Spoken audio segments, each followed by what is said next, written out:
Good evening, good evening. Giving praise to the Heavenly Father God, God of Israel. Thank you for tuning into my YouTube channel.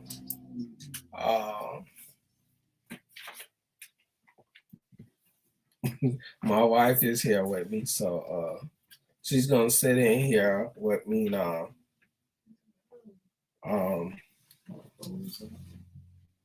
Today's video is talking about the law do not involve in witchcraft, etc., and a prophecy of doing away with soothsayer. So this is the biggest thing about what our people refuse to listen to, is being obedient to the law. So the thing is this: for all you brothers and sisters out there who like to deal with for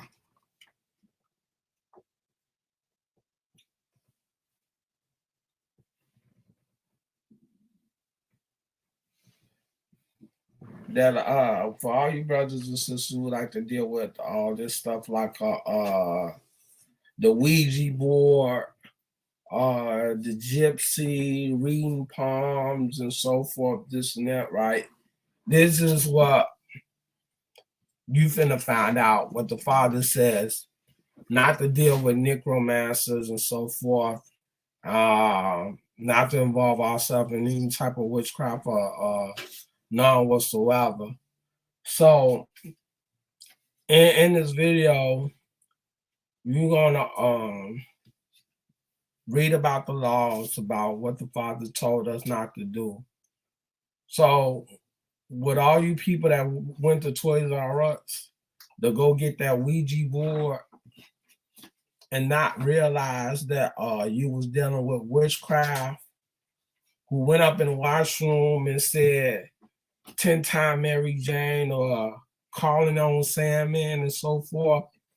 This is everything what the Father tell us not to deal with. Right. So I know a lot of people don't like to listen to the law, but the thing is this, right?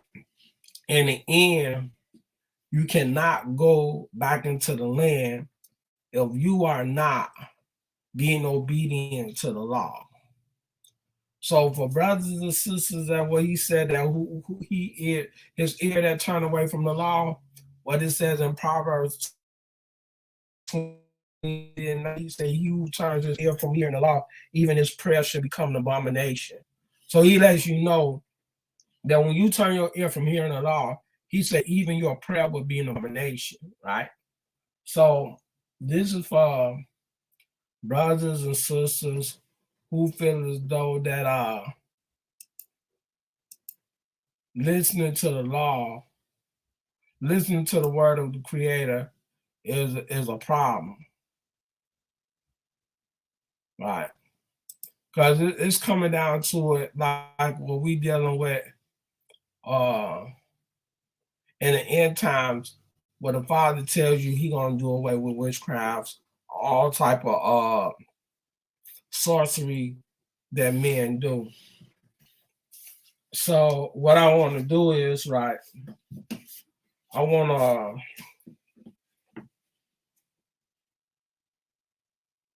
let's deal with this, right? I'm gonna deal with the prophecy first, and therefore we could go back and forth and deal with the laws. When you read from Isaiah, the 2nd chapter, and we could read from 6 through 8, right? It says,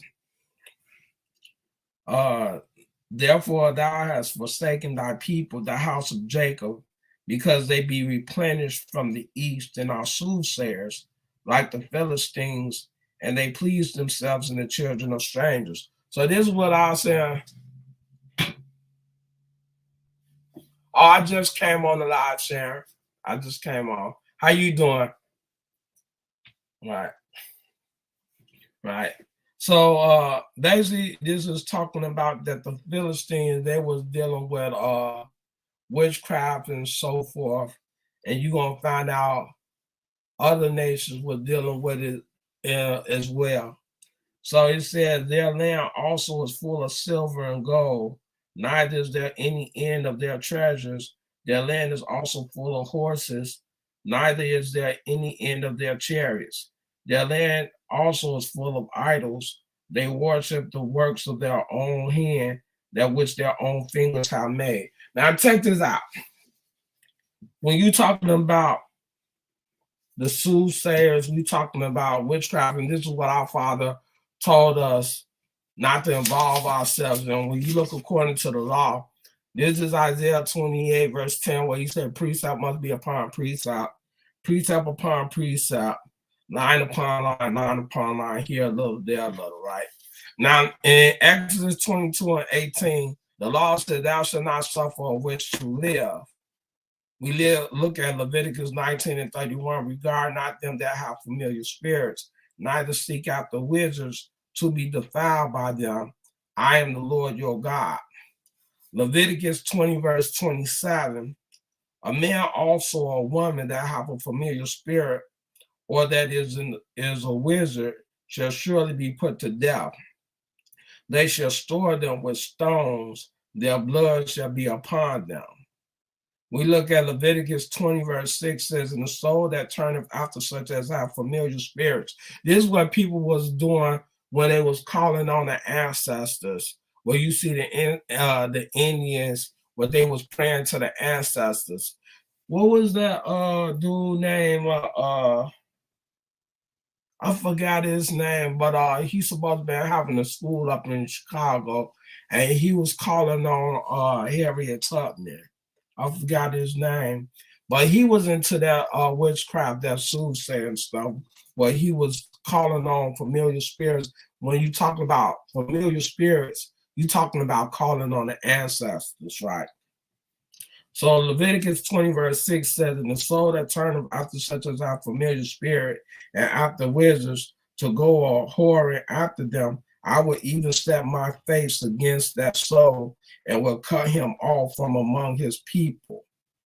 Deuteronomy 18, verse 10, there shall not be found among you anyone that maketh his son or daughter to pass through the fire, or use divination, or observers of times, or enchanters, or witch. Now take this out, right? I want to show you according to what he says to the law and to the testimony, right?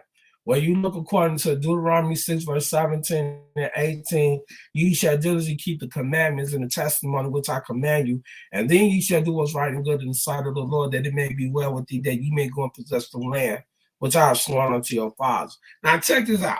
When it says right here about witchcraft and so forth, right? I want to show you a testimony of something what King Saul did in 1 Samuel 28, and see what was his judgment when he had contacted a witch, right? This 1 Samuel 28. This is a testimony according to the law. Right here it says, like, and it came to pass in those days that the Philistines gathered their armies together for warfare to fight with Israel, and Achish said unto David, know thou assuredly that thou shalt go out with me to battle, thou and thy men, right? And David said to Achish, surely thou shalt know what thy servant can do. And Achish said to David, therefore will I make the keepers of my head forever. Now check this out. Now listen to this. It says in verse 3, now Samuel was dead, and all Israel had lamented, even in his own city. And Saul had put away those that had familiar spirits and the wizards out of the land. And the Philistines gathered themselves together and came and pitched in Shunem. And Saul gathered all Israel together, and they pitched in Gilboa. And when Saul saw the host of the Philistines he was afraid and his heart greatly trembled. And when Saul inquired the Lord answered them not, neither by dreams, nor by Urim, nor by prophets. Now, check this out. We finna find out what Saul got himself involved into and see what judgment came upon him for doing what he did, that he went against the law. It said, then said Saul unto his servant, seek me a woman that have a familiar spirit, that I may, right here, he said, that I may go to her and inquire of her. And the servant said to him, behold, there is a woman that have a familiar spirit at Endor. And Saul disguised himself and put on other raiments. And he went and 2 men with him. And they came to the woman by night. And he said, I pray thee, divine unto me by the familiar spirit, and bring me him up, whom I shall name unto thee. And the woman said unto him, behold, thou knowest that what Saul hath done, how he have cut off those that have familiar spirit. This is what he was talking about. He was killing witches, right? He said, and the woman said unto him, behold, thou knowest what Saul hath done, how he have cut off those that have familiar spirits and the wizards out of the land. Wherefore then layest thou a snare for my life to cause me to die? And Saul swore to her by the Lord, saying, as the Lord liveth, there shall no punishment happen to thee for this thing. Then said the woman, whom shall I bring up unto thee? And he said, bring me up Samuel. So he was trying to get her to bring Samuel back, to know what was going to happen to him in the end time, because he said that the Father's spirit had no longer spoken with him. He said, and the woman saw Samuel, she cried with a loud voice, and the woman spake to Saul, saying, why hast thou deceived me? For thou art Saul. And the king said unto her, be not afraid, for what sawest thou? And the woman said unto her, Saul. He said, I saw gods ascending out of the earth. And he said unto her, what form is he of? And she said, an old man cometh up, and he is covered with a mantle. And Saul perceived that it was Samuel. And he stooped with his face to the ground and bowed himself. And Samuel said to Saul, why hast thou disquieted me to bring me up? Now, this was what Samuel said. He said, why hast thou disquieted me to bring me up? And Saul answered, I am sore distressed, for the Philistines make war against me. And God is departed from me and answered me no more, neither by prophet nor by dreams. Therefore I have called thee, that thou mayest make known unto me what I shall do. Then said Samuel, wherefore then doest thou ask of me, seeing the Lord is departed from thee, and is become thy enemy? And the Lord hath done to him as he spake by me. For the Lord hath rented the kingdom out of thy hand, and given it to thy neighbor, even to David, because thou obeyest not the voice of the Lord, nor executed his fierce wrath upon Amalek. Therefore hath the Lord done this thing unto thee this day. Moreover, the Lord will also deliver Israel with thee into the hands of the Philistines, and tomorrow shalt thou and thy son be with me. The Lord also shall deliver the host of Israel into the hands of the Philistines.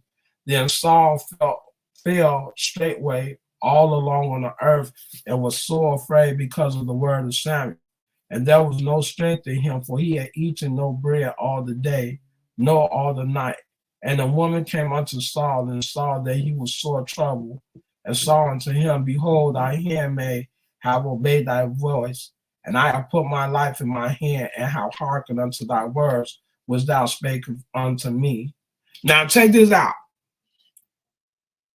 Saul contacted a witch to bring back the spirit of Samuel in order to know what was to take place with him, because the Father's spirit had left Saul. So he was so afraid. Now, when he contacted Samuel's spirit and he asked him what was going to happen to him, he said that the Philistines was going to fall upon them, right? And this is what he said right here. He said, the Lord also should deliver the host of Israel into the hand of the Philistine. Now, when you see this, right, this is exactly what Samuel prophesied against Saul in 1 Samuel 31 when he died. Right? He said, now the Philistines fought against Israel, and the men of Israel fled from before the Philistine and fell down slain in Mount Gilboa. And the Philistine followed hard upon Saul and upon his sons, and the Philistines slew Jonathan and Abinadab and Melchishua, Saul's son, and the battle went sore against Saul, and the archers hit him, and he was sore wounded of the archers. Then said Saul unto his armor bearer, draw thy sword and thrust me through therewith, lest these uncircumcised come and thrust me through and abuse me. But his armor bearer would not, for he was sore afraid. Therefore Saul took a sword and fell upon it. And when his armor bearer saw that Saul was dead, he fell likewise upon his sword and died with him. So check this out. This is the same prophecy what you just read in 1 Samuel 28, where Samuel said what was going to happen to Saul, because according to the law, it tells you that you're supposed to die dealing with witchcraft, right? So when we understand this, right, he said, according to the laws, he said, Deuteronomy 18:10, there shall not be found among you anyone that maketh son. Okay, we're not going to go right there. I'm going to take this right to the other one. It says, Leviticus 28:6, and the soul that turneth after such I have familiar spirits and after wizards to go whoring after them, I will even set my face against that soul and will cut him off from among his people. So this is what happened to Saul dealing with witchcraft. So when you look at Exodus 20:18, thou shalt not suffer a witch to live, but you said that this is what Saul was doing during the time he was king. He was killing all the witches and wizards and so forth that was in the land. And the witch was afraid that she thought that Saul was coming to kill her. But he said he made a covenant with her that as long as the Lord lived, that she wasn't going to be punished.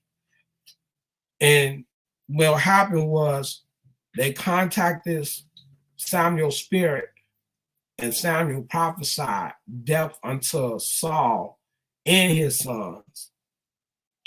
So when you look at Leviticus 19:31, regard not them that have familiar spirits, neither seek after wizards to be defiled by them. I am the Lord your God. Leviticus 20:27, a man or a woman that have a familiar spirit or that is a wizard shall surely be put to death. They shall stone them with stones, their blood shall be upon them. So the Father tells you, we are not to engage in witchcraft. So when y'all was going to Toys R Us and y'all was over here buying these Ouija boards, people was over here talking to Miss Cleo, over here dealing with these little gypsies and so forth, you was involving yourself with witchcraft. And this is what the Father says is an unforgivable sin, because he tells us not to deal with these types of things, right? So that was the judgment that came upon Saul for dealing with witchcraft. Now, when you get to right here, Deuteronomy 18:10, it said, there shall not be found among you anyone that maketh his son or daughter, his daughter to pass through the fire, or use divination, or observer of times, or enchanters, or a witch, or a charmer, or a consulter with familiar spirits, or a wizard, or a necromancer. Now, check this out. Like, I'm going to show you another testimony and show you what King Manasseh was doing during the time that he was king, what he was involved in himself. And this is a testimony according to the law, Deuteronomy 18:10 and 11. And you see, you said, for all that do these things are an abomination unto the Lord. And because of these abominations, the Lord thy God do drive them out before thee. Thou shalt be perfect with the Lord thy God. For these nations where thou shalt possess, hearken unto observers of time and unto diviners. But as for thee, the Lord thy God hath not suffered thee to do so. Leviticus 19:26, ye shall not eat anything with blood, neither shall ye use enchantments nor observe time. Now check this out. We finna go to King Manasseh. And this is in 2 Kings 21. And we can see what King Manasseh was doing. Right here, it says, Manasseh was 12 years old when he began to reign, and reigned 50 and 5 years in Jerusalem, and his mother's name was Hezebah. And he did that which was evil in the sight of the Lord after the abomination of the heathen, whom the Lord cast out before the children of Israel. For he built up against the high places which Hezekiah his father had destroyed, and he reared up altars for Baal and made a grove, and did Ahab king of Israel and worshiped all the hosts of heaven and served them. He built altars in the house of the Lord, of which the Lord said, in Jerusalem will I put my name. And he built altars for all the hosts of heaven in the true courts of the house of the Lord. And he made his sons pass through the fire and observed times and used enchantments and dealt with familiar spirits and wizards. He wrought much wickedness in the sight of the Lord to provoke him to anger. Now, this is what he just said in Deuteronomy 18, verse 10 and 11. He said, there shall not be found among you anyone that maketh his son or daughter to pass through the fire, or use divination, or observers of time, of enchantments of a witch, or a charmer, or consultant with familiar spirits, or a wizard, or a necromancer. This is exactly what King Manasseh was doing, right?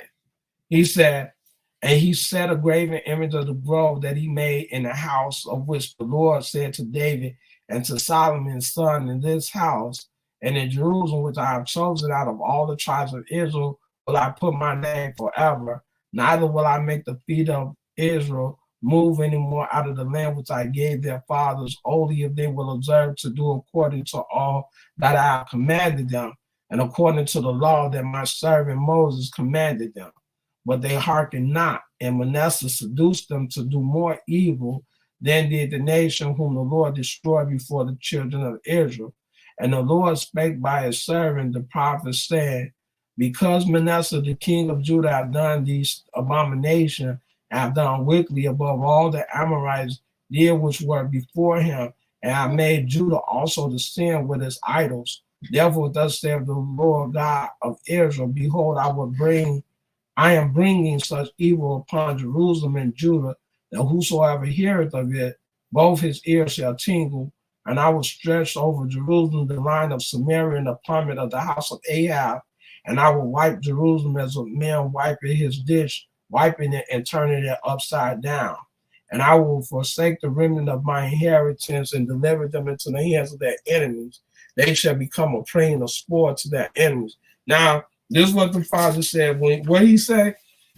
He said, thou shalt be perfect with the Lord thy God, for these nations which thou shalt possess, hearken unto observers of times and unto diviners. But as for thee, the Lord thy God not suffer thee to do so. Ye shall not eat. What he says, for all that do these things are an abomination unto the Lord, and because of these abominations, the Lord thy God do drive them out before thee. So this is what happened to Manasseh.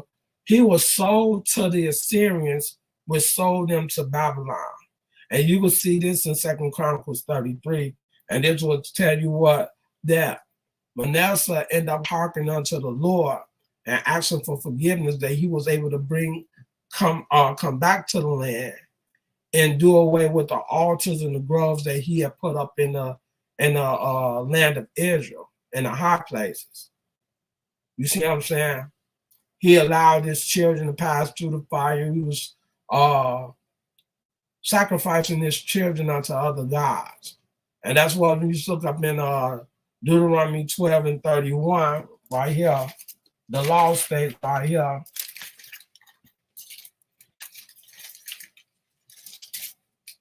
In Deuteronomy 12 and 31.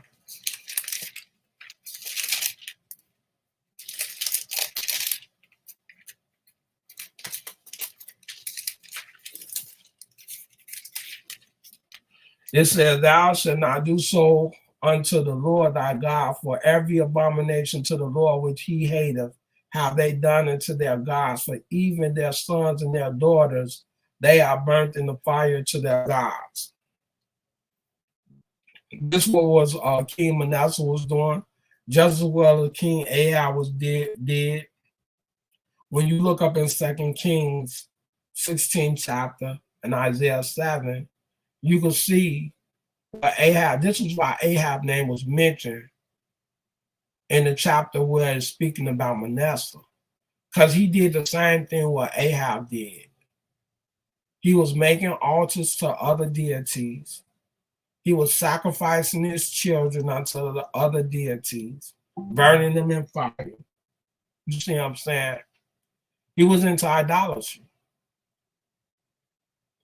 So these was the testimonies that you could go back into the law and see what they was doing. So again, when you think about what's going on in the world today, people go deal with these Ouija boards. They go consult with these psychics. Yep, these psychics, SootheSayers, gypsies, whatever you want to call them. This was what Israel was doing. So now I want to read to you the prophecy where it said, he tells you right here in Isaiah 2:18, and the idols he shall utterly abolish. Isaiah 2:20, in that day a man shall cast his idols of silver and his idols of gold, which they made each one for himself to worship, to the moles and to the bats. He let you know he's going to do away with the idols, which Israel was, what you look every time Israel was making idols and was serving them, was bowing down to them. As he said in this Deuteronomy 4:28.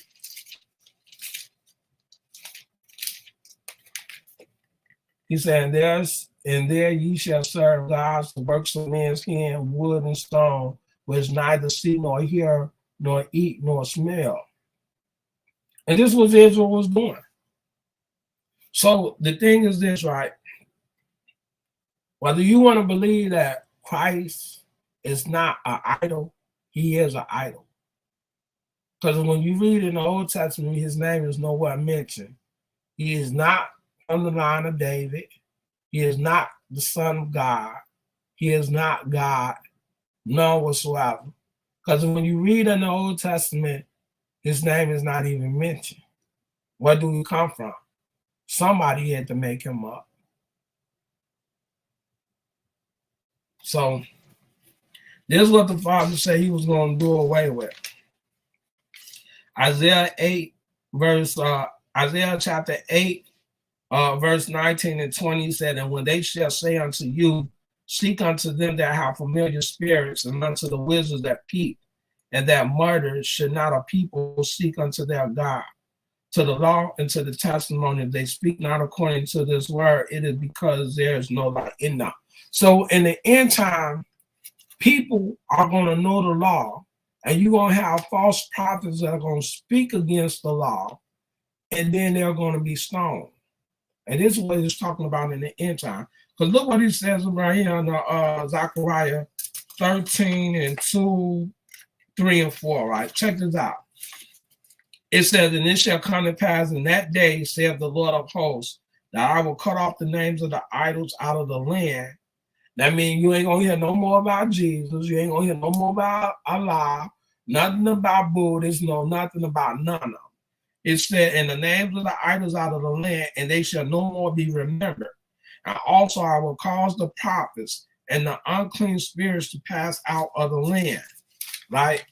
And it says, and it shall come to pass that when any shall yet prophesy, then his father and his mother that shall begat him shall say unto him, thou shalt not live, for thou speakest lies in the name of the Lord. And his father and his mother that begat him shall thrust him through when he prophesied. And it shall come to pass in that day that the prophet shall be ashamed, every one of his prophesied. Neither shall they wear a rough garment to deceive. Micah 5 and 12, and I will cut off witchcraft out of thine hand, and thou shalt have no more soothsayers. This is what the Father said. This is what he's talking about, purging the wickedness. When you look up and when he said in Zechariah 13, verse 8 and 9, when he telling you about the fiery furnace, This is what you're talking about, doing away with the wickedness. Anybody talk, that's why he tells you, say, I'm going to judge you according to your ways. If you don't know the law, how do you know what it is that you are doing wrong and what is that you're being judged for if you don't study the law? How can you know what you're being judged for?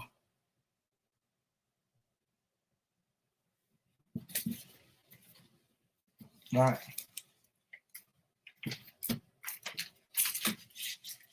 Zechariah 89, and it shall come to pass that in all the land, saith the Lord, 2 parts therein shall be cut off and die, but the third shall be left in, and I will bring the third part through the fire, and will refine them as silver is refined, and will try them as gold is tried.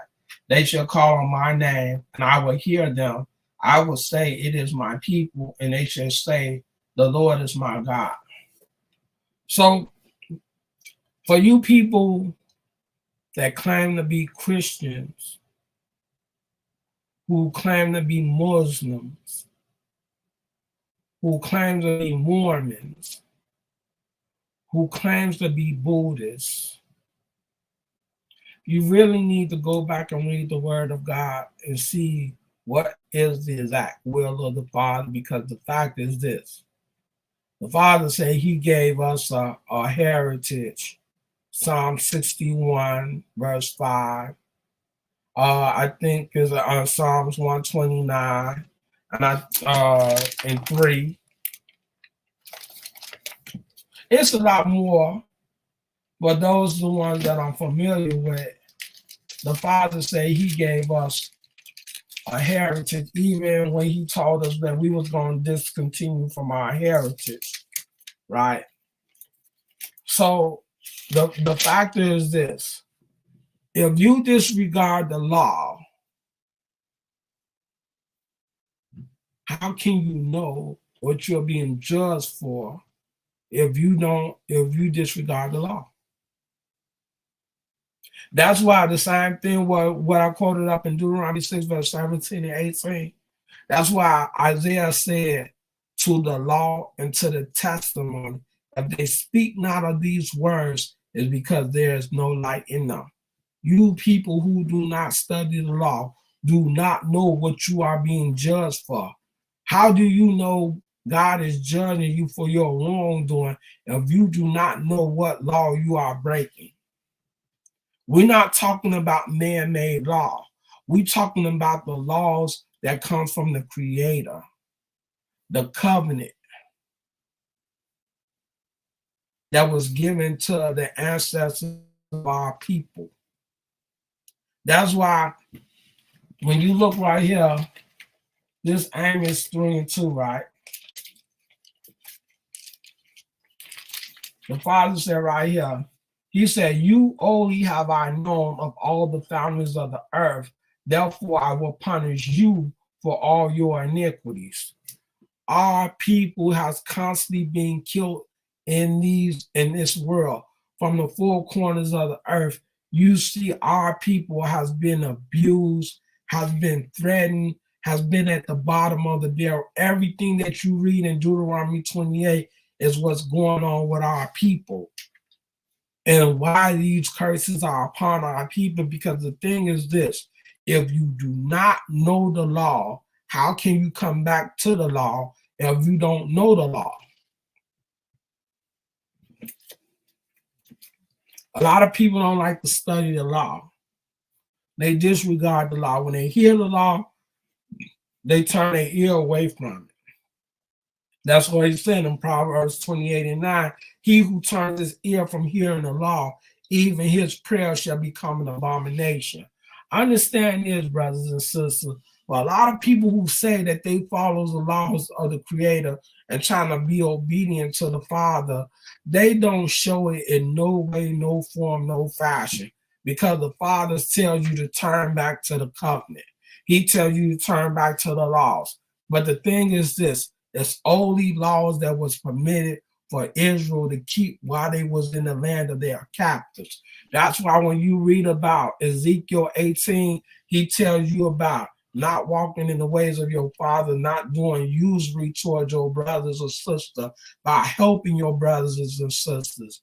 You see what I'm saying? Not lying with your woman while she's on her cycle. All that. These is everything. When you read up in Ezekiel 18, read all the laws where he's telling you what you should not be doing while you're in captivity. That's everything. Okay. Ezekiel 18.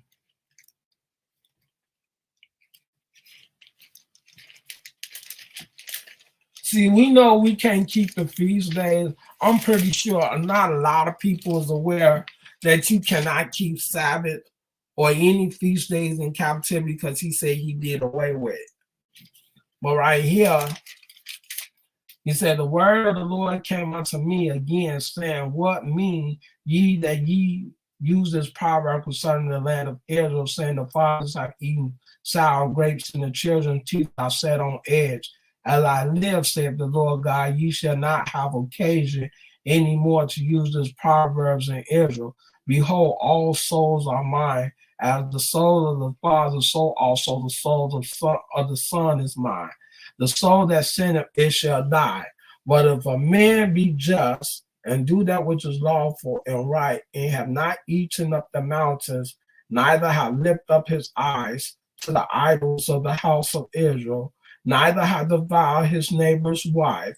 That's what Exodus 20, verse 17. Thou shalt not cover thy neighbor's house, nor cover thy neighbor's wife, nor his ox or his ass, nor his manservant, nor his maidservant, nor anything that is thy neighbor.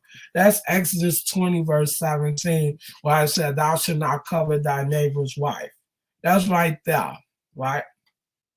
He said about not lifting his eyes up to the idols.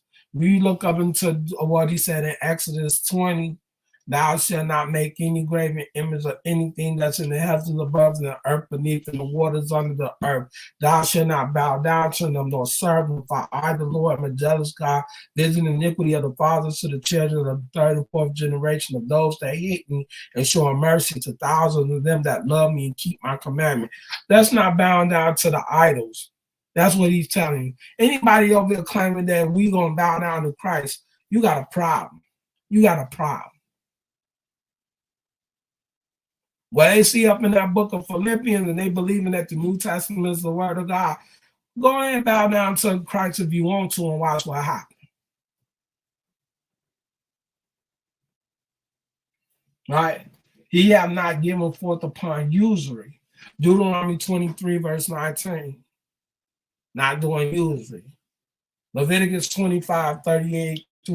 This is everything about the law was consistent of being in captivity, as helping your brothers and sisters that's in captivity, said that the poor being amongst you. If thy brother be waxing poor and falling into decay with thee, thou shalt relieve him, ye though he be a stranger or sojourner, that he may live with thee. Right? Take thou no usury upon him, nor increase of thy victuals, right? He said, thou shalt not give him money upon usury, nor lend him victuals upon increase. But fear the Lord thy God. He said, I am the Lord thy God, have brought you out of the land of Egypt and to give you the land of Canaan and to be your God. This is what he said in Leviticus 25, 35 through 38. You're supposed to help your brother and sister even though we in captivity. We supposed to reach for it. That's a law. Deuteronomy 23 and 19. We are supposed to do usury upon our brothers and sisters. You see what I'm saying?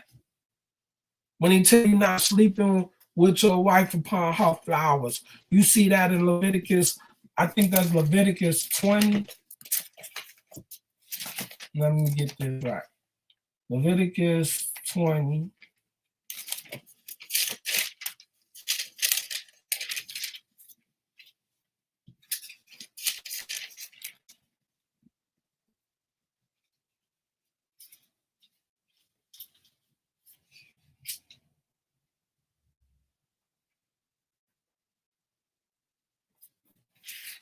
Let me see. I think it's Leviticus 15.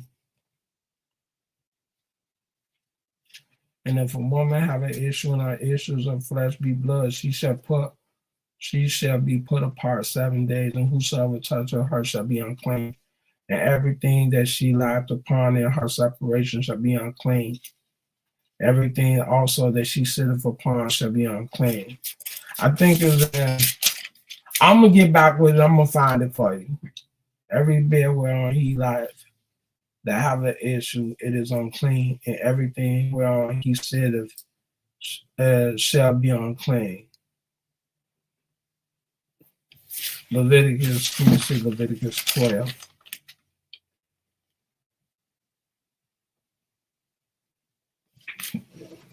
Watch this.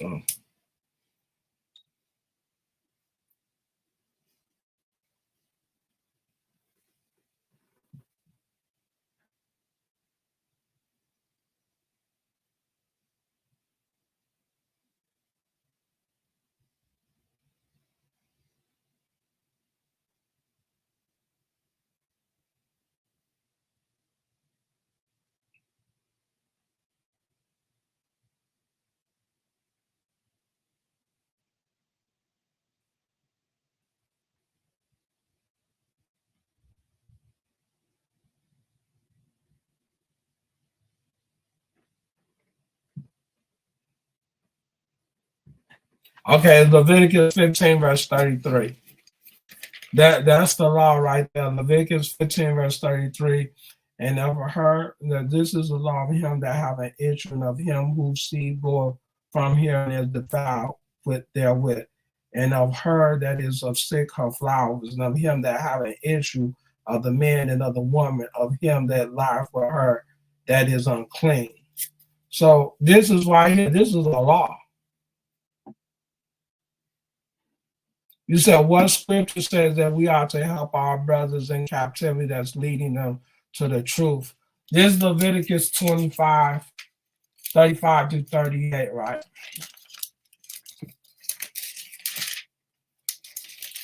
Here you go, Sharon.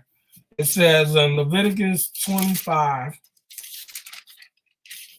35 to 38, said, and if thy brother be waxen poor and fallen in decay with thee, then thou shalt relieve him, ye though he be a stranger or a sojourner, that he may live with thee.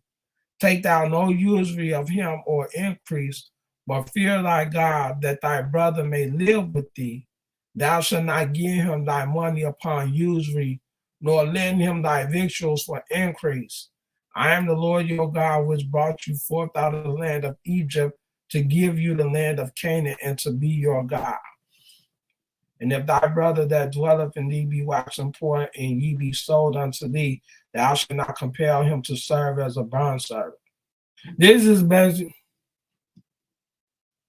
We all suffer from, and that's true.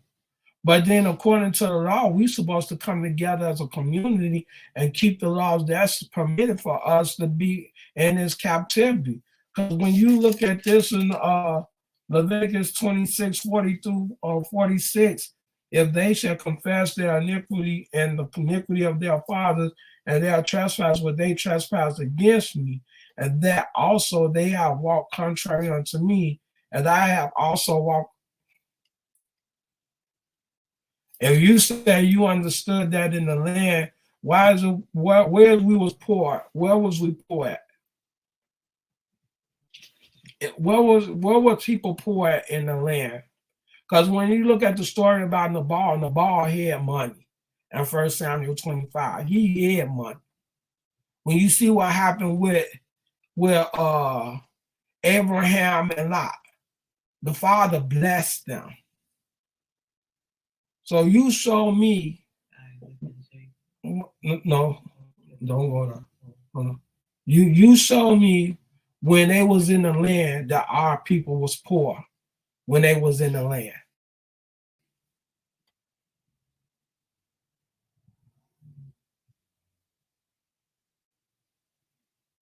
That's what I want to see. Because it says Nabal had great wealth in the 1 Samuel 25. He was rich. When they was given their land, they was given wealth. This 1 Samuel 25, right?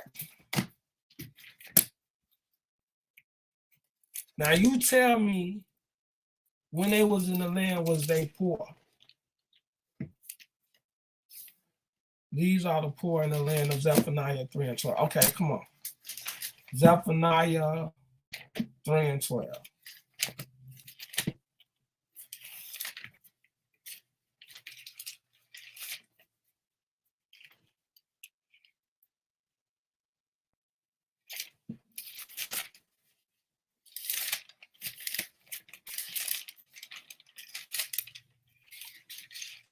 My God.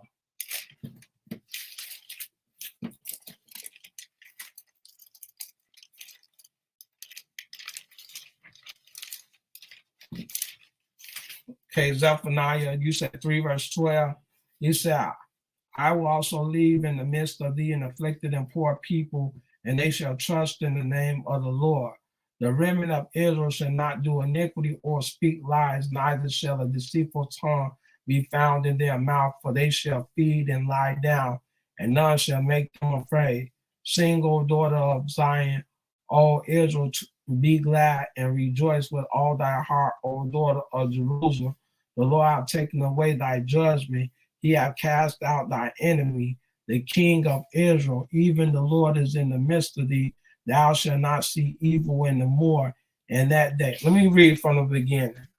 Okay. Woe to her that is filthy and polluted to the oppressing city. She obeyed not the voice. She received not correction. Now check this out. Listen to what you're saying, Sharon, right here. It says she obeyed not the voice. Now listen to what he was saying while he was in the land. He said, woe to her that is filthy and polluted to the oppressing city.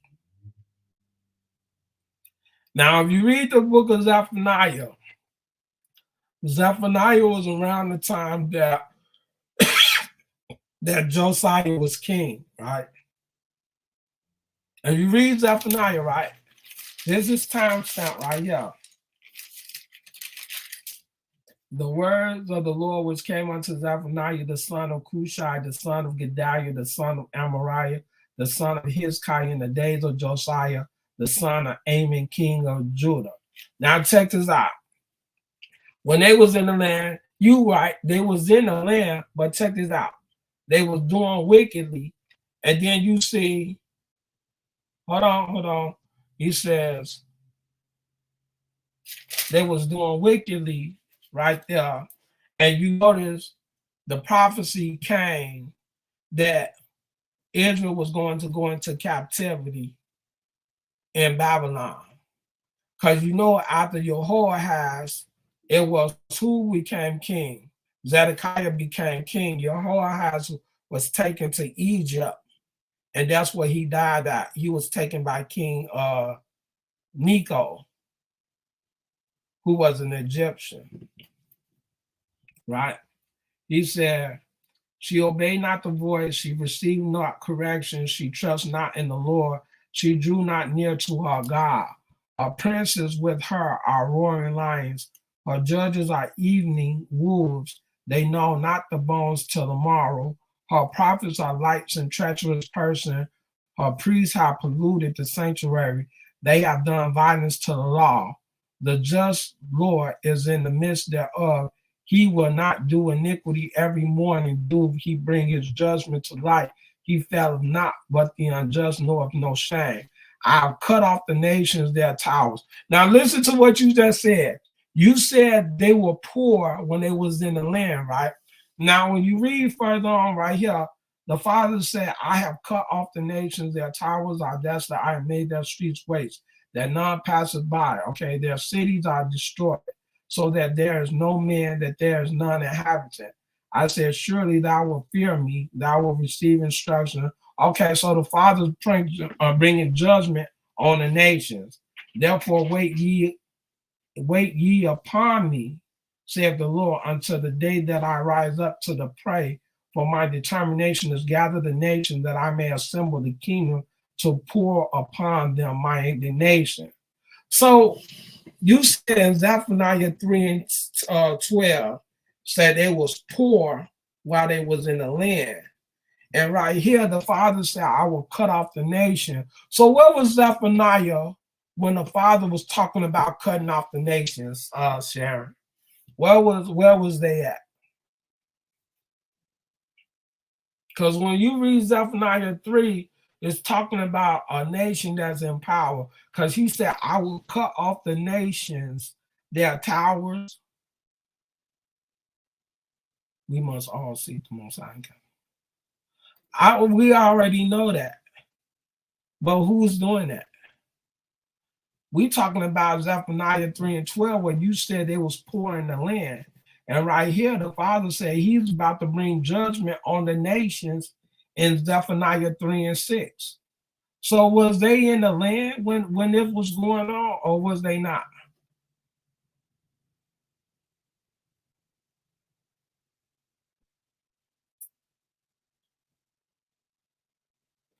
Isaiah, let me see Isaiah 14 and 32.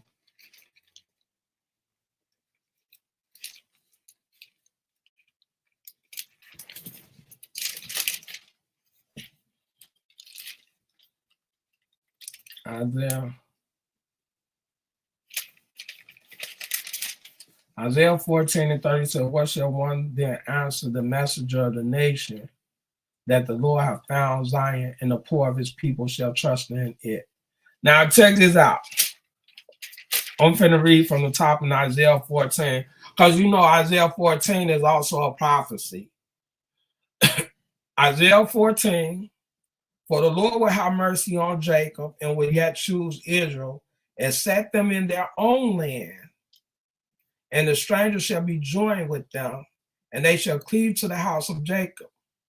And the people shall take them and bring them to the place, and the house of Israel shall possess them in the land of the Lord for servants and handmaids. And they shall take them captives, whose captives they were, and they shall rule over their oppressor. And it shall come to pass in the day that the Lord shall give thee rest from thy sorrow, and from thy fear, and from thy hard bondage, wherein thou wast made to serve, that thou shalt take up this proverb against the king of Babylon and say, so right here, Isaiah 14, they not in the land. This is Babylon. So when you read Isaiah 14 and 32, they not in the land. This is when they're in the land of Babylon. They was poor in the land of Babylon.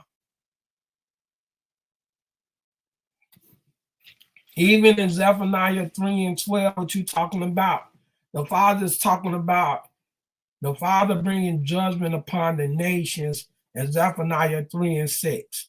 So you tell me, those two scriptures that you brought out, if you read from the beginning, it said these people are in captivity.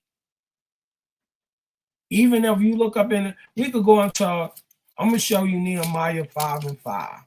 Let's go read Nehemiah.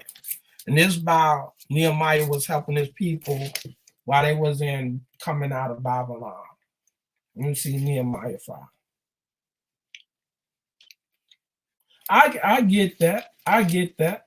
But the ones that you talking about, Zephaniah 3 and 12, Isaiah 14 is about Babylon being cut off. That's a judgment. That's a prophecy about Babylon. So Isaiah 14 and 32, they not in the land being poor. They in Babylon. Because if you read, it's talking about a rest from bondage. It's the title of that chapter. And you go further on, it talks about Babylon to be cut off. That's in Isaiah 14. So if you read Isaiah 14, what you talking about 32, they not in Jerusalem. They in Babylon. That's what that is about. So they was poor in the land of Babylon. That's why I say you just can't read no one scripture and think that that's what it's talking about. You got to read in context. When it talks about this, it's talking about Babylon bringing judgment upon Babylon in Isaiah 14. And it's giving prophecy about the return of Israel coming from Babylon. Zephaniah 3 is during the time that Zephaniah was once Josiah, right? Because if you look at the time stamps, okay, Zephaniah was during the time of Josiah. And then you see Jeremiah prophesied about Israel going into captivity in Babylon. Zephaniah was one of the prophets that went into captivity. You see, Habakkuk was a prophet that went into captivity in Babylon. Who else? Zechariah was a prophet that was in Babylon. Haggai was a prophet that was in Babylon also. So these people right here we talking about, they made our people poor. When you look up in Isaiah 14, what you reading about, that's giving judgment. That's a prophecy that's given to Babylon. So Israel is not, Isaiah 14 and 32 is not talking about Israel that was poor in the land. That ain't the case. But back to what we was talking about the title of this video is talking about the law, where he talks about doing the laws about witchcraft. You're talking about the prophecy where the Father said he's going to do away with all witchcraft, sorcery, necromancers, and so forth. But I want to show that in the time that Moses was bringing Israel out of Egypt, that the Egyptians was also doing magic, where he's talking about they was doing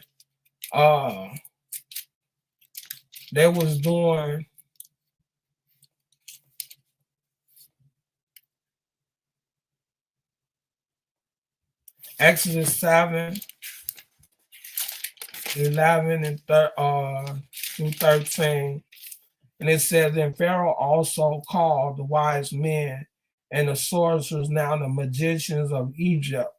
They also did in like manner with their enchantments, for they did cast every man his rod, and they became serpents, but Aaron's rod swallowed them up, their rods. And he hardened Pharaoh's heart. He hearkened not unto them as the Lord has said.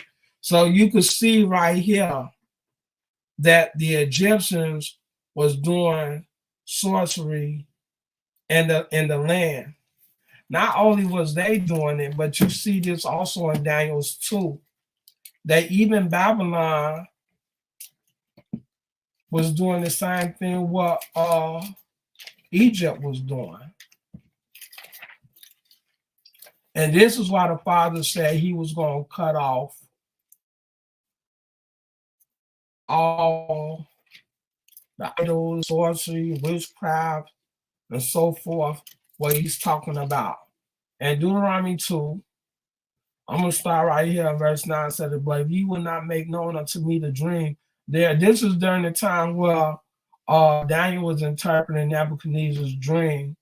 And it says right here in verse 9, it said, but if ye will not make known unto me the dream, there is but one decree for you, for ye have prepared lying and corrupt words to speak before me till the time be changed. Therefore tell me the dream, and I shall know that ye can show me the interpretations thereof.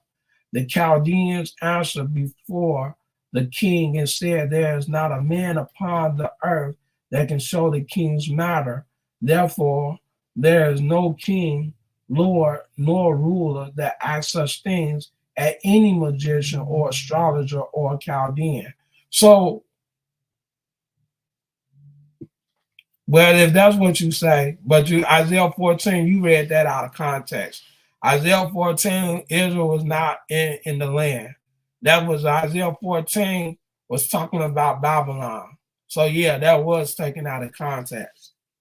And I'm not going to argue with you, sister. I'm trying to give information. That's it. If you want to say you weren't taken out of context, you can read the whole entire chapter. You just gave me one verse. And it says right here in Daniel's 2, Daniel 2, the Babylons had magicians just as well. So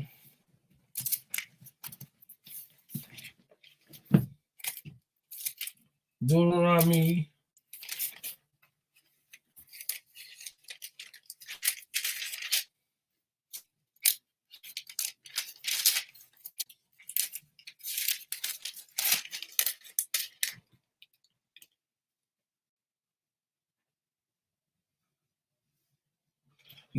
15 and 11 is talking about them in the land. But when you talk about Isaiah 14 and Zephaniah, they not in the land. So, I mean, like I said, there's alternatives. I give you Deuteronomy 15, verse 11, but you ain't talking about when it comes down to Isaiah 14, you supposed to have been read that from the top, sister, in order to get the understanding. You brought Isaiah 14 and 32 talks about the poor, but that's talking about judgment against Babylon in Isaiah 14. The title of Isaiah 14 is Babylon being cut off. So how can you bring Isaiah 14 and 32 to the table when they in the land of Babylon? That's Isaiah prophecy against Babylon.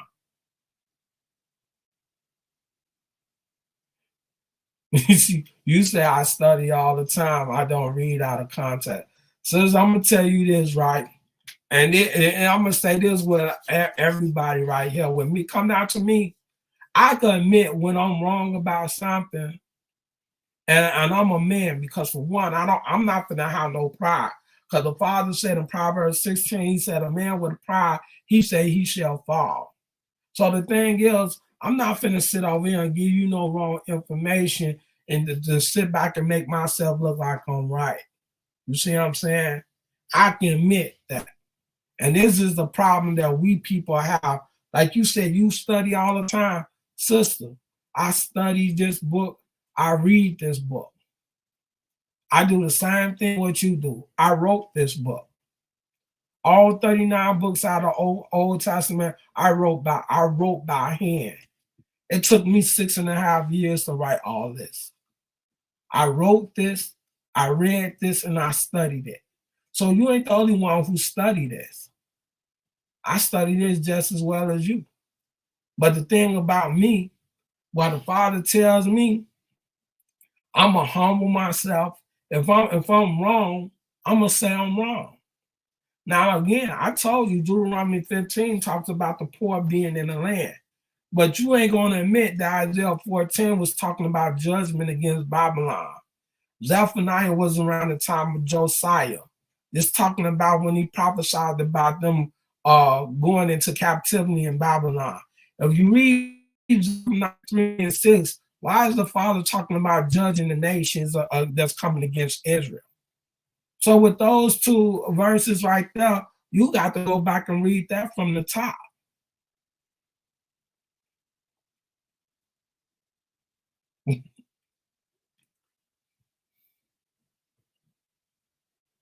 So what is that? Because you saying, cursed be the man that trusts in man, make flesh his arm, and whose heart depart from the law, right?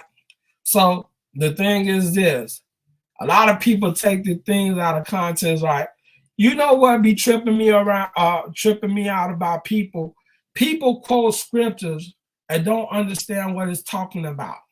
I never told you to trust in me, but it tells you in Deuteronomy 18, right? This Deuteronomy 18 says you want to go there with with Jeremiah 17 and 5, right? This Deuteronomy 18, right? And this is what the Father says. I'm going to start at 18. The Father said, I will raise them up a prophet from among their brethren like unto thee, and I will put my words in his mouth, and he shall speak unto them all that I shall command him. And it shall come to pass that whosoever will not hearken unto my words, which he shall speak in my name, I will require of thee. But the prophet which shall presume to speak a word in my name, which I have not commanded him to speak, or that shall speak in the name of other gods, even that prophet shall die. And if thou shalt say in thy heart, How shall we know the word which the Lord have not spoken, when a prophet speak in the name of the Lord? If the thing follow not, nor come to pass that the thing which the Lord has spoken, this was supposed to be for the prophet. Now, with me being a Hebrew Israelite, I'm not a prophet. But he tell you, anybody that speaks the words of the Creator, he tells you that you're supposed to speak, thus saith the Lord. Regardless, like I said, I have no problem with there being poor in the land. You just showed Deuteronomy 15. That was the only thing that you showed. So what is the problem that, you know what I'm saying, that you want to just combat just Deuteronomy 15? Now you tell me this. If I can acknowledge you about Deuteronomy 15, can you go back and read Isaiah 14 from the top and say whether you were right or wrong about quoting Isaiah 14 verse 32 or Zephaniah 3 verse 12 and read from the top, the very first verse? And see, that's what I do. I'm not no one scripture reader. I read according to thus saith the Lord from content to get the whole perspective of what's being said with the word. You're not gonna sit up here and just give me one scripture and think that that's gonna make everything relevant. Because the thing is, I done did debates. I've seen people just give you one scripture and say, okay, I proved my point. No, you got to read things in context. You got to read from the top. When the Father say he declared everything from the beginning, I'm gonna start from verse 1 and I'm gonna read to what the context is, what the point that's trying to be made. So you ain't gonna never give me no one scripture and tell me Isaiah 14 and 32 is about the poor.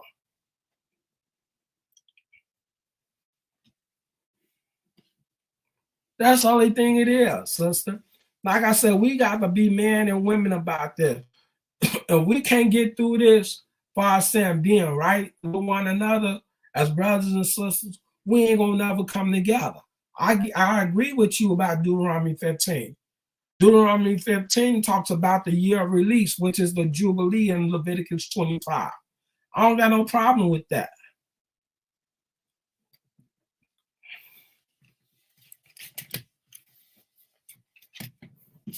That's what I'm gonna do. I'm trying to get my soul saved.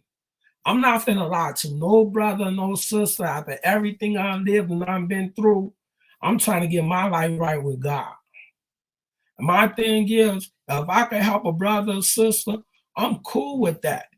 If I can't, then so be it. You see what I'm saying? I'm trying to get my soul saved. I don't want Isaiah 66 and 24 for my carcass to be burnt in the fire. I don't want that. I want to live again according to Deuteronomy 30:19. So if anything that I may say that went against scripture, I will apologize for it. But like you said, sister, like you say, you study this. I studied it just as well as you studied it also. So I'm no different from you. I wrote this book, all 39 books, Genesis through Malachi, I wrote by hand.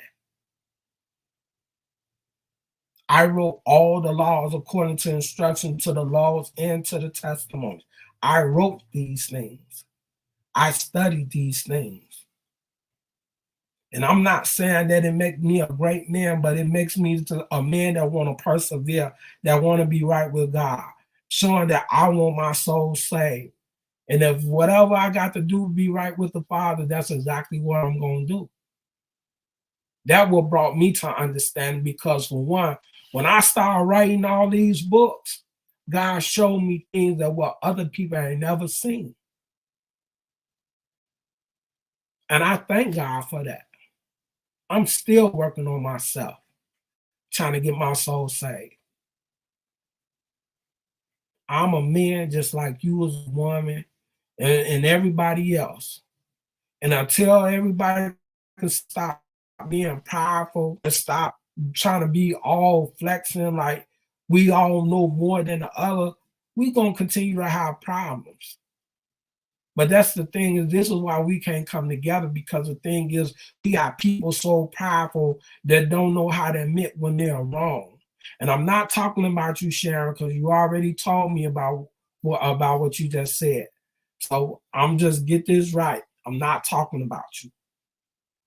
This is for brothers and sisters that I have encountered, not on here on StreamYard, but in other places that they cannot admit when they're wrong. And this is why we can't come together, because these people that I've encountered, I've been known to be around, will never accept that they're wrong. And we cannot build together. We cannot fellowship together. Why? Because it's too much pride in themselves. That's why we can't come together. We will never come together like that. But he said we ain't gonna see eye to eye until we get into the land of Isaiah 52:8 anyway. So I mean, people still gonna speak against the word. But see, the thing is this: when we get over there in that wilderness and people gonna get to talking they mess, what they gonna talk, that's when the slaughtering began. When you get in the wilderness, that's when the slaughter began. So people can sit out here right now, you doing your thing.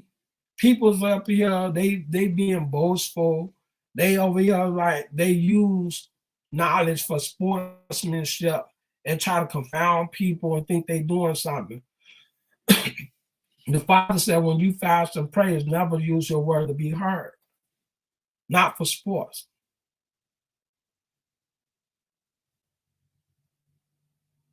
Sister, and one thing you can't never call yourself no prophetess. I would never even do that.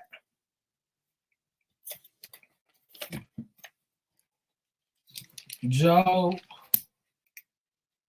this what Job said. This up in Job 32, right? Job 32. He said, let me not, I pray you, accept any man's person, neither let me give flattering titles unto men, for I know not to give flattering titles. In so doing, my maker will soon take me away. So you calling yourself a prophetess, if the Father didn't appoint you to be a prophetess, you got a problem on your hand. You really do.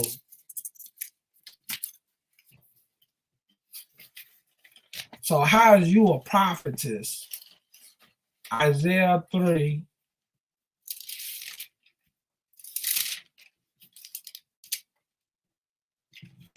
I've been giving you my email. You haven't never got in touch with me.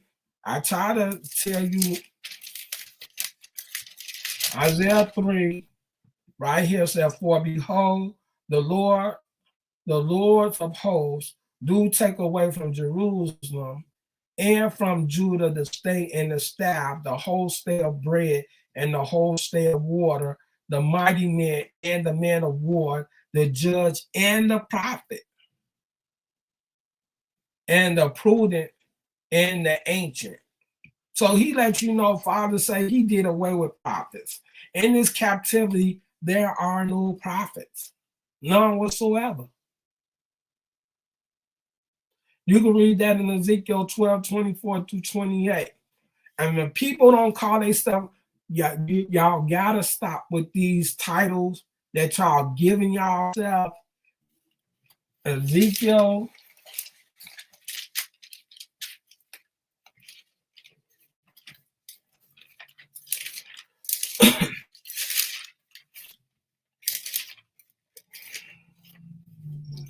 He said, for there shall be no more any vain vision, nor flattering divination within the house of Israel. For I am the Lord, I will speak, and the words that I shall speak shall come to pass. There shall be no more prolonged, for in your days, O rebellious house, will I say the word, and will perform it, said the Lord God. Again, the words of the Lord came to me, saying, Son of man, behold, they of the house of Israel say the vision he sees for many days to come, and he prophesied of the times that are far off. Therefore say unto them, thus saith the Lord God, there shall none of my words be prolonged any more, But the word which I have spoken shall be done, saith the Lord. Ain't no prophets here in the third and the fourth beast. None whatsoever. So if you calling yourself a prophetess, you got a problem, sister. And that means you're going to have to answer to the creator for that. Ain't no way in the world I'm going to sit up and call myself a prophet, knowing that God, the Father, said he did away with people with given titles. You could say that the Most High told you that back in July 2017 if you want to. But the Father said he did away with the prophets in Isaiah 3. Ain't no way in the world you going to sit up and tell me that you a prophetess. And the Father, have you fasted and prayed? Well, he said, well, it's Isaiah 58, right?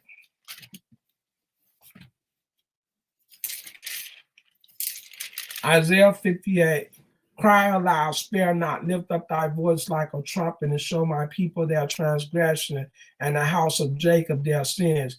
Yet they seek me daily and delight to know my ways as a nation that did righteousness and forsook not the ordinance of their God. They ask of me the ordinance of justice. They take delight in approaching to God. Wherefore have we fast, right? Say they and thou see not, wherefore have we afflicted our soul, and thou takest no knowledge. Behold, in the days of your fast ye find pleasure and exact all your labor. Behold, ye fast from strife and debate, and to smite with the fist of wickedness. Ye shall not fast as you do this day, to make your voice to be heard on high. Is it such a fast that I have chosen a day for a man to afflict his soul, is to bow down his head as a bull rushing to spread sackcloth and ash under him? Without call this the fast and an acceptable day to the Lord? Is not this the fast that I have chosen, to loose the bands of wickedness, to undo the heavy burdens, and to let the oppressed go free, that ye break every yoke?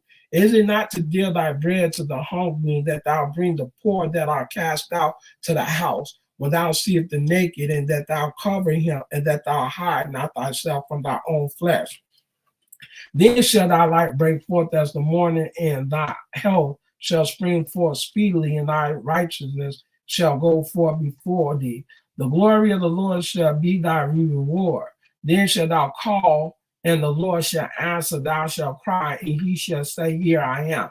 Now, if the Father spoke to you in 2017, right here in Isaiah 58 and 9, he said, then shalt thou call, and the Lord shall answer. Thou shalt cry, and he shall say, here I am. If thou take away from the midst of thee the yoke, and putting forth the finger and speaking vanity, if thou draw out the souls to the hungry and satisfy the afflicted soul, then shalt thou light rise in obscurity, and thy darkness be as the noonday. And as the Lord shall guide thee continually, and satisfy thy soul in drought, and make fat bones, and thou shalt be like the water garden, and like as a spring of water whose water fail not.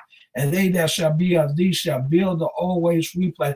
Now, if that was the case that the Father spoke to you, we're supposed to be up out of here. We're supposed to be in our land rebuilding. So for people to go around here and say that the Father spoke to them, we still here. We still here.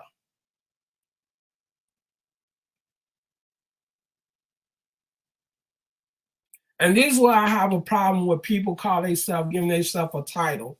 You claim to be a prophetess, knowing that the Father didn't call you to be a prophetess. He told Abraham he was a prophet in Genesis 20 and 7. Aaron was a prophet, what? In Exodus 7 and 1. Jeremiah was a prophet in what? Jeremiah 1. Isaiah was a prophet. Ezekiel was a prophet. Amos was a prophet in Amos 7 and 14. These are the people that he claimed to be a prophet. So how you going to sit up there and say that you are a prophetess and we still stuck here?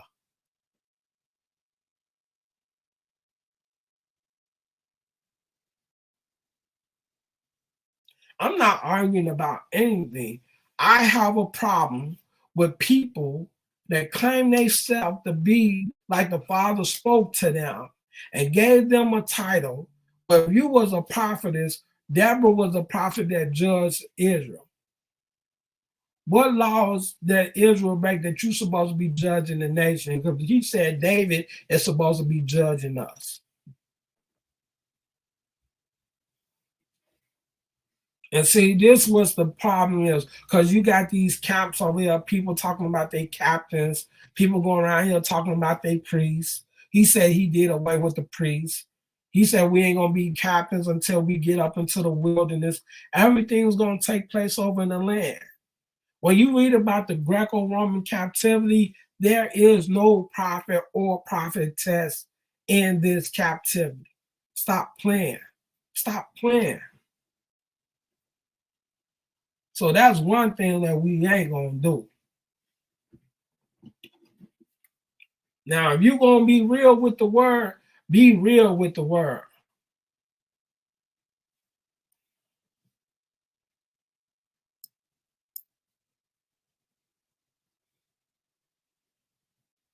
I don't see your number.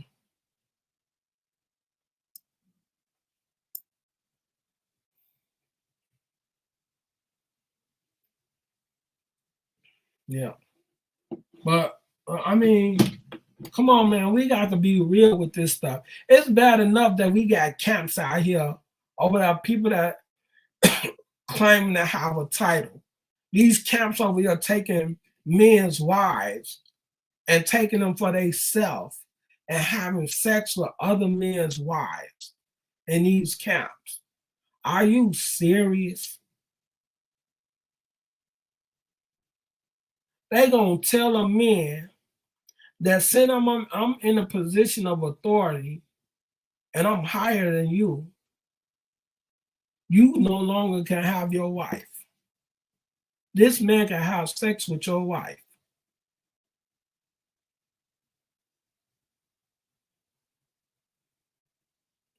Now let's be real. And these what the camps is doing. So I'm just saying like this, brothers and sisters, right here. Job 32, verse 21 and 22. Hey, y'all better stop playing. Y'all better stop playing. Because the Father spoke to you, sister. Hey, we still here. We supposed to be, he said he's supposed to be loose the yoke from off our neck. If you're a prophetess, hey, I'm Tupac.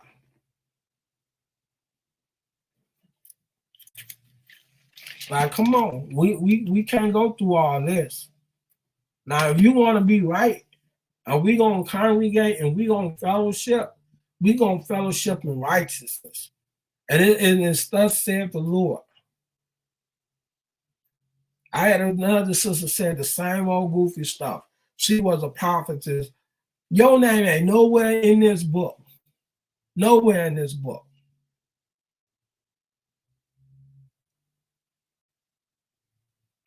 And you gonna give yourself a title and say that the Father is using you to do something ignorant.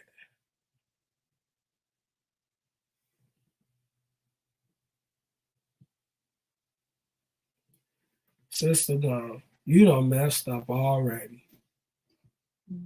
I said, you know, I mean, come on, like, man, that you, and we'll be supposed to be gone. Do you hear what Isaiah 58 say?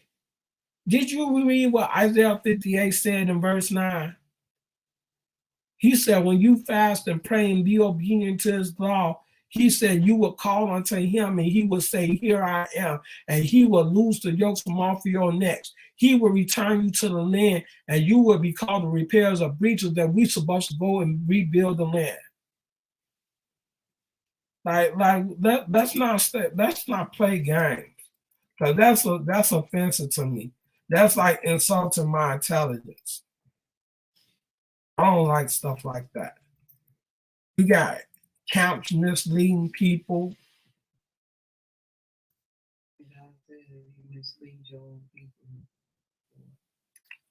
That's what we just read in Deuteronomy what?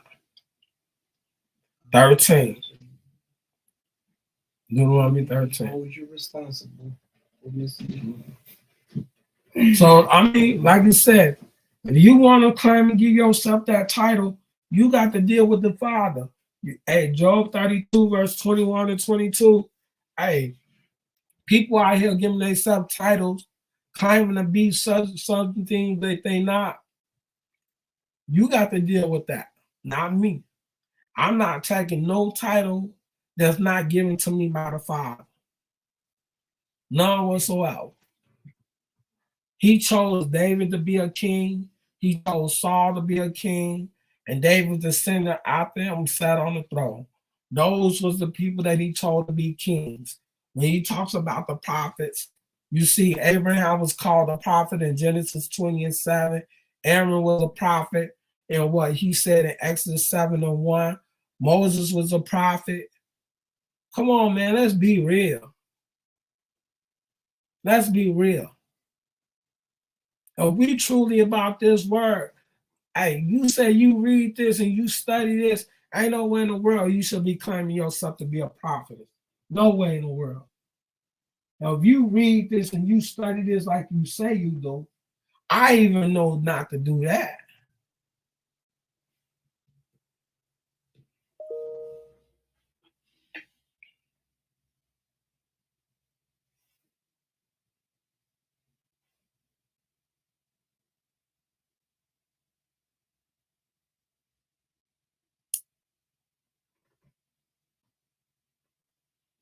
I got this number. Check this number down.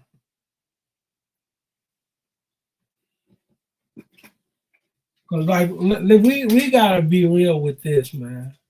We this is why we cannot come from under these people, because we have people will say such a thing.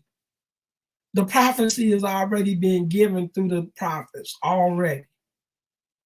That's why when you read in Jeremiah 26, he told you Israel did not hearken unto his prophets. The same thing up in Zechariah 7. We talking about the prophets of old. We don't have no prophets here in this day and time. So people, please stop calling yourself things that the Father did not give you. Like, we gotta be real with this. And this is why we're gonna stay in the same situation we in, because people don't want to listen.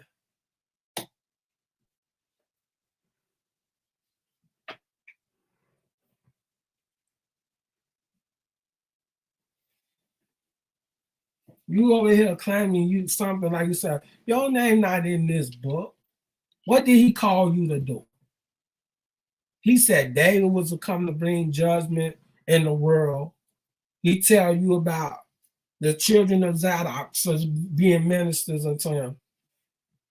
They say that I am of the prophets, my people from the system. I got a genealogy, got a DNA, say I'm from Nigeria. Well, you think I'm finna claim to be a prophet? Like, let's be real. Stop. You say they say that I am of the prophets, right? Okay, then you quote that scripture that what you said in Jeremiah 17 and 5 right back at you. Thus said the Lord, cursed be to men that trust in man and make flesh his arm, and whose whole heart depart from the Lord. You said what they said. You didn't say what God said. Now let's be real. You just said they say that I'm of the prophets. Who told you this? Now go throw Jeremiah 17 and 5 back at yourself, since you throw that at me. I'm a descendant of Israel. I would never claim anything that the Father has not given me. No, not one time. My name is not in this book. He said the prophets are all, he said in Isaiah 24 and 23, I will sit with my ancients gloriously. Now let's be real.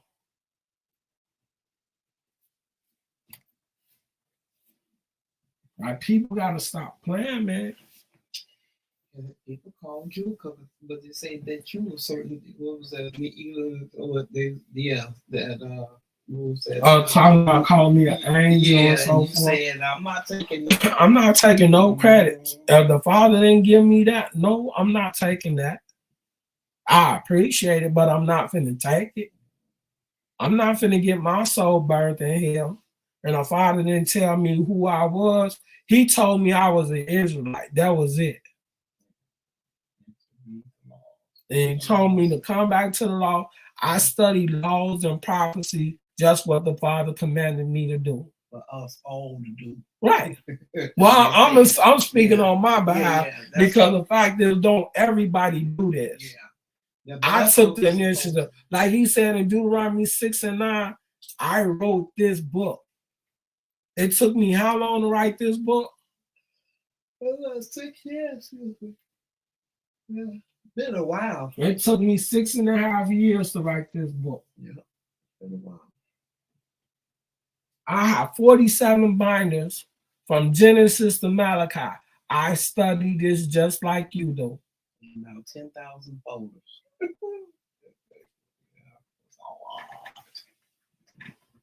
I found one. Judges 10, 11 to 14. Mm-hmm. My job is to get my house in order, and like he said, for our house to be at peace. When me and my wife study these laws, we could live under the covenant. We could be in peace. We don't have to argue. We don't have to fight. That's the whole thing. That's the whole point of the covenant. He said his covenant is a covenant of peace. And it's very important to study the laws. Now, if you haven't studied the law, what prophet it is that don't study law? How can anybody be a prophet that don't study law?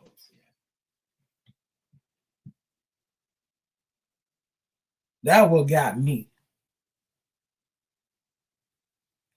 Sister, you keep telling me 2017. I had a brother told me in 2009 that he was supposed to have been a king. Like, let's be real. Come on. You got everybody saying something. 2017, 2009, 2000. What? That's what I'm talking about. 2009. He was King David.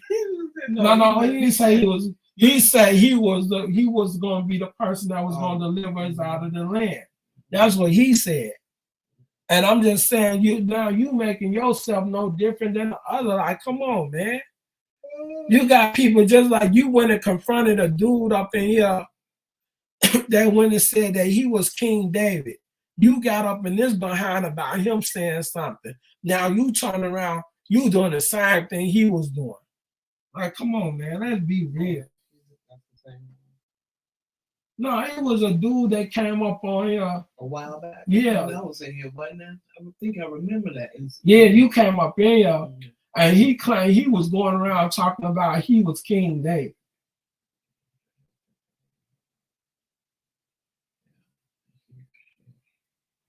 Like, I'm gonna just say this, it's like this.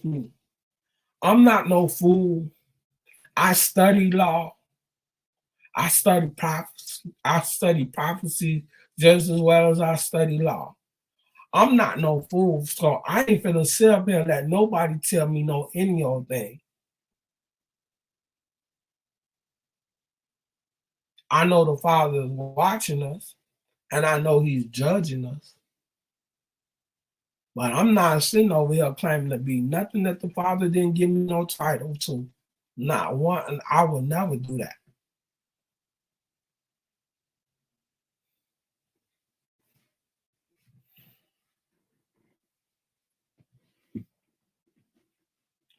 And see, this is what I said. This is what I was telling you about with women. They like, I'm not saying like with her, but certain individuals, they come and try to challenge you about what it is that you study and try to make it like you don't know what you're talking about. I study this. This book speaks alternatives. It tells you about in the land and outside the land. It tells you about good and evil. It tells you about men and women. These are the alternatives. When Barak didn't do what he was supposed to do, he said, Deborah said, well, you ain't finna get this glory this day.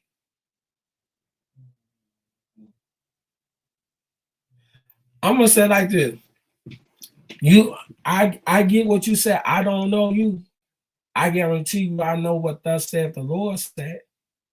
And if the Father say he did away with the prophets, what makes you think that you a prophetess in this Greco-Roman captivity?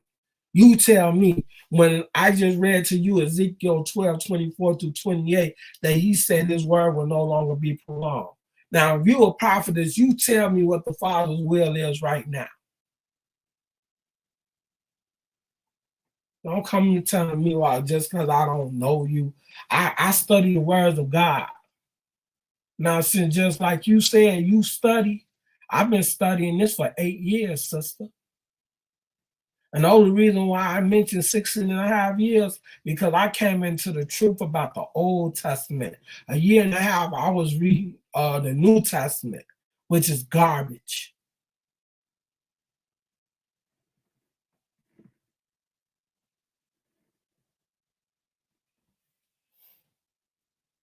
Sister, I'm going to say you this, Sharon. I'm going to say it like this. Don't try to convince me. And if you got to try to convince me, it's a problem. So if you talking about you descend from the prophets, hey, only time and tell. So if you over here claiming to be a prophet, as you saying it was told to you, you don't have to convince nobody about who you are. As long as the Father know who he say you are, that's between you and the Father. That ain't between you and me. Just don't come telling me that you a prophetess, because then we gonna have a problem.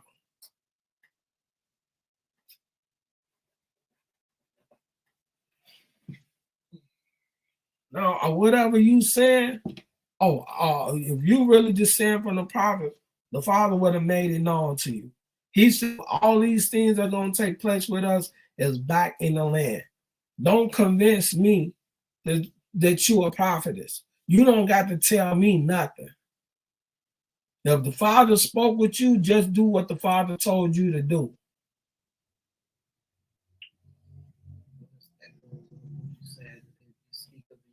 You don't have no right to, everything be known. You would just know. You know everything of the Bible, that word.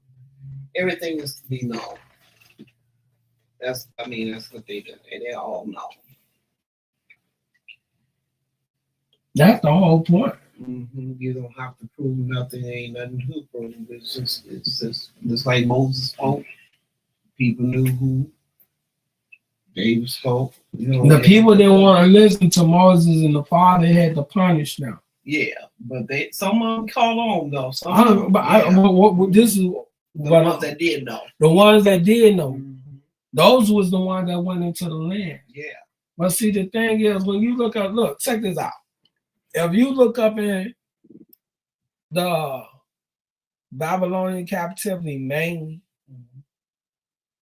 the book of what? You got the book of Ezra and Nehemiah and the book of Haggai is when they came out of captivity. Zechariah is when they prophesied them coming out of captivity. The book of Isaiah was when Manasseh went into captivity. Mm-hmm. But the book of Ezekiel and Jeremiah is when he prophesied about Israel going into the captivity of Babylon. So the thing is this. Isaiah prophesied about Babylon, but he prophesied about Manasseh had went in. Well, Isaiah prophesied about Daniel and them going in captivity. It mentioned them. But then when it came down to Manasseh, the Father said that Manasseh was going to go into captivity. It was the Syrians that sold Manasseh to Babylon. Isaiah, Ezekiel, and Jeremiah talks about Israel going into captivity in Babylon. The book of Habakkuk is when, in Daniel, is what was going on while they was in captivity in Babylon. Zechariah prophesies about them coming out of captivity. Even Zechariah is when they was in captivity. But when you get to the book of Ezra, Nehemiah, and Haggai, they out of captivity. Ezra was a priest. Nehemiah was a Levite. You got Haggai was a prophet. Zechariah was a prophet, and Habakkuk was a prophet. But Jeremiah and Ezekiel,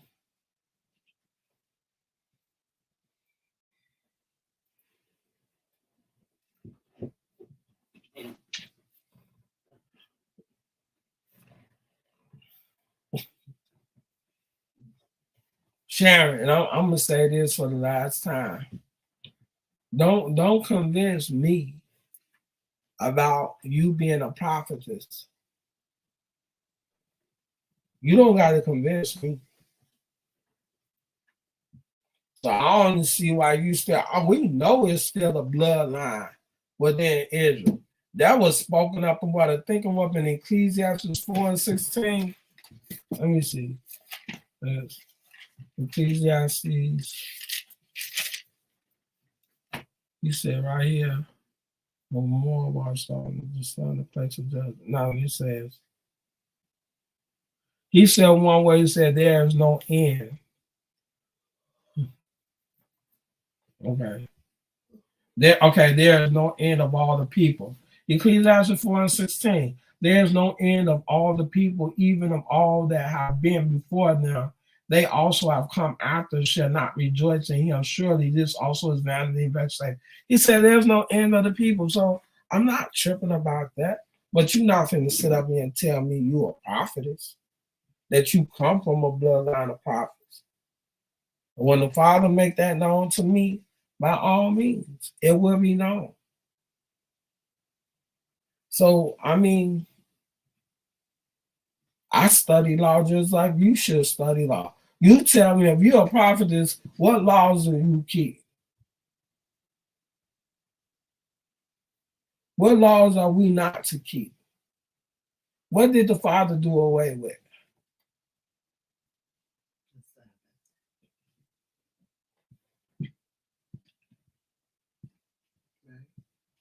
He did away with feast days and the Sabbaths, the rituals, the sacrifices, so forth. So, giving praise to the Heavenly Father God,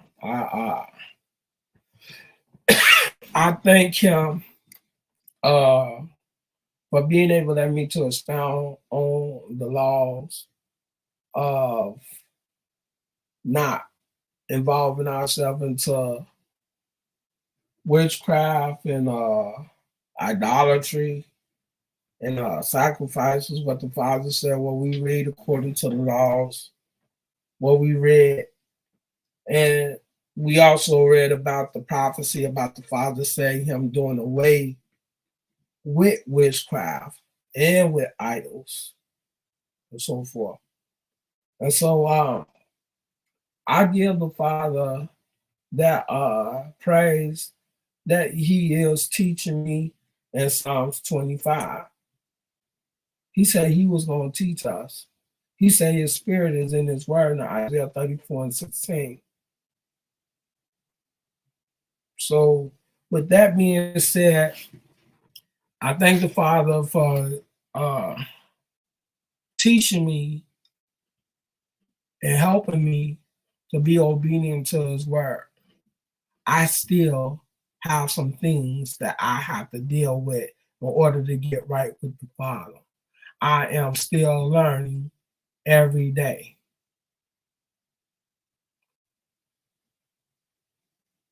But the thing is, we can't come together as a community and be right with each other in order to help and support each other according to the law, to keep each other in line about the law, because a lot of people don't study the law.